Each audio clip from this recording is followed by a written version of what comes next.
Masters in Training.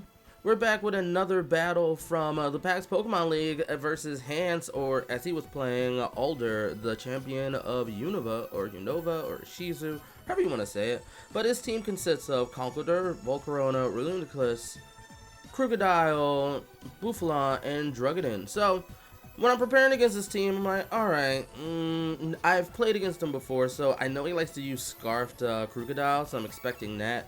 Reluniclus can be really hard to take down because of Magic Guard, but I'm actually really unsure who he's going to lead with, so I'm just like, alright, I'm going to lead strong and fast with my Gardevoir, and he leads with Dan, which just happens to be his Druggadon, and I'm like, okay, I feel okay about this. I get to know that he has Mold Breaker, so if he has Earthquake, I can't bring my Yomimon against it, but if he doesn't, okay, that's fine, but he withdraws Dan because obviously you don't want to go up against a fairy type with a dragon type these days, and brings in Volcarona, and I'm like, okay, good choice. I'm going to Mega Evolve because I might as well for free, so whenever I get it back in, its speed is at base 100 instead of base 80, and I do Hyper Voice just to get some damage off whatever is going to come in. I was like, you're going to take a Hyper Voice, but whatever. But he does Quiver Dance, and I stay in because I'm like, alright, let me do a psychic move, let me attack your defense, let me just get you out of here. I know that your Quiver Dance is actually going to come up, and I'm like, boom, boom, thank you ma'am, done. And that's actually kind of a good reason to run Psyshock over Psychic, in case things like this happen. So then, see Bulbous, I use Focus Blast, but I miss, and Focus Miss, it happens, so Head Charge just goes and knocks me out. I lose my Mega, turn 2 because of an 80% move. It happens, that's Pokemon, we're gonna deal with it, baby. Alright, so Squid Adler comes in because I'm gonna try to scald it, but first I'm gonna knock it off because I don't know what it has. And I had it, now that I saw it had the choice band, I was like, oh, that was a good idea. And I'm almost taken out by this thing, so if I didn't do that, it probably would have been O-code. And now it's time to just try to get some damage off on it with Scald and try to get that burn to severely nerf it. But do I get it? Do I get it? Yes, I do. So I was really happy about that, but Head Charge is going to knock me out, and I'm down. So it's 4-6 on my opponent's side. I'm all like, well, guess this is what it's like going through the Champions tier, isn't it? Right? Oh wait, I'm telling you about it. Yes, that's how it is. But anyway, it gets affected by the burn, and I bring in Rotom because I'm like, I know you're faster, I want to take it out. That thing was too strong. I think maybe on my next team, I might think about using a Buffalon because, hey, yeah, I might give it Sap Sipper. This thing probably did have Sap Sipper. You bring it in, you get that boost, you knock them down.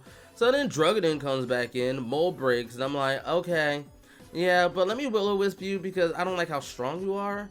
And anytime I see a physical attacker, burn, burn, burn. But he glares me and he forgets, oh, but you're an electric type, and electric types can't be paralyzed. And I'm like, yeah, they can't be. Oh, okay. So I switch out because I'm like, oh, God, don't Earthquake me. Don't do it.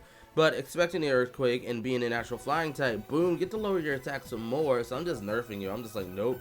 You bring out Stealth Rocks, and I'm like, oh, this is a problem. I should have maybe known that. And it has leftovers. So I'm like, okay. What exactly is this thing gonna do? Because if you're on Smogon and you're on like UU or RU, which Druggadon is in one of those, I believe, I don't play against him a lot, so I just know he's Dragon. I know that he's fairly physically based and his speed is kind of low, so going into the match, I'm like, oh, okay.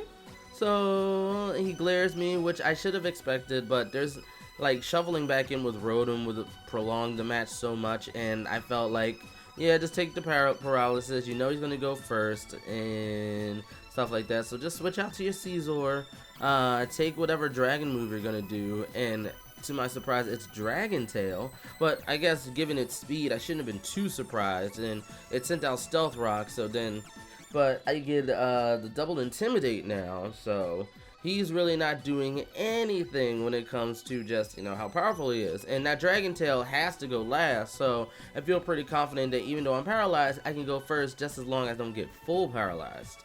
So he withdraws Dan because he pretty much knows that's the case here. And he brings in his Atlas, which happens to be his Conkeldurr. Now when I see Conkeldurrs these days, I'm like, alright, you guys are running Assault Vest, you're running Drain Punch, Mach Punch, Poison Jab, Ice Punch, Fire Punch, Thunder Punch, whatever you want within those realm of things. I usually run the Ice Punch knockoff variant, maybe with Drain Punch, Mach Punch, or maybe with Drain Punch, Poison Jab. Like, it depends on what I want, right?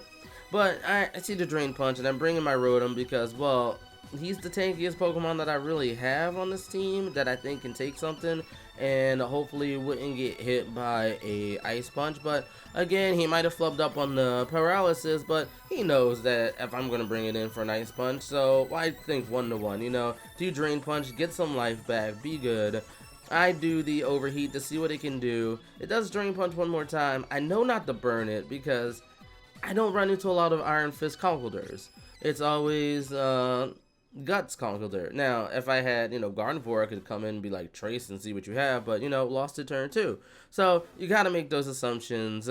Still not sure what it is at this point, but I bring in my Superior because I'm like, okay, I'm gonna have to try to get you with a really good Leaf Storm, and I know you have Ice Punch, and I'm hoping I can knock you out in one hit with this, but I should have known with the Assault Vest, of course not. So I basically bought this in for fodder, but it does Drain Punch again, which I'm like a little surprised by.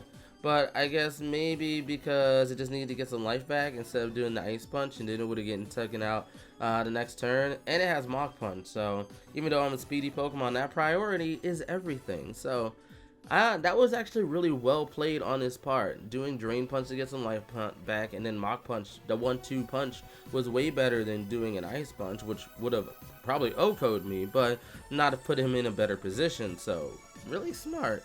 So he does Poison Jab, and I'm like, okay, doesn't do a lot, but I guess he doesn't carry the Ice Punch. Is he? And yeah, now he shows it, and I was wondering, like, why didn't he show it before? Why is he waiting? Did he expect me to switch out again? And to someone else? I don't know who else I would have switched out into other than my Scizor, and doing the Poison move against him would have been done nothing at all. So I do my Bullet Punch because I'm hopefully that my priority can take out his priority. Well, I know that I'm faster. It's like base 65, base 45. So I wasn't worried about me going first. I was just worried about doing enough damage so I don't get any extra damage from being Mach Punch from him. So then I see this Earthquake and that Crocodile. I'm like, I think you're scarfed, right? But I hope I can take this because my defense is pretty good as a Scizor.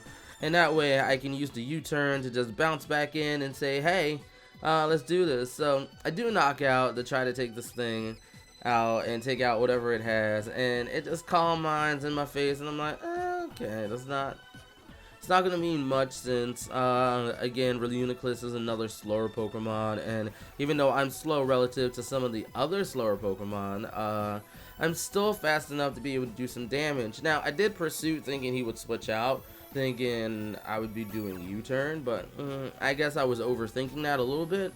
So I do U-turn now because with Technician it's still a little bit more powerful than Pursuit, and I was looking for that double boost, like from 40 to 80 for the switching out. So and then finally it comes down to our last Pokemon.